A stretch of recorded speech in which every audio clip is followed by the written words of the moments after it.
Good afternoon, everybody. Welcome back to Caddy Girl Garage. So I know I haven't posted a video in a couple days, but I've got some updates for you guys. This 60 sedan I actually had sold before I even bought it. It's going to a gentleman who has been looking for one in Brazil.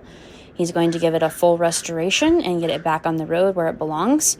He also purchased the 1959 sedan, the white one that I just had that I got recently. So he got a 2-for-1 deal, and they will both be going in for full restorations and become drivers in Brazil. So I think it's pretty cool. He loves it. Can't wait to get them.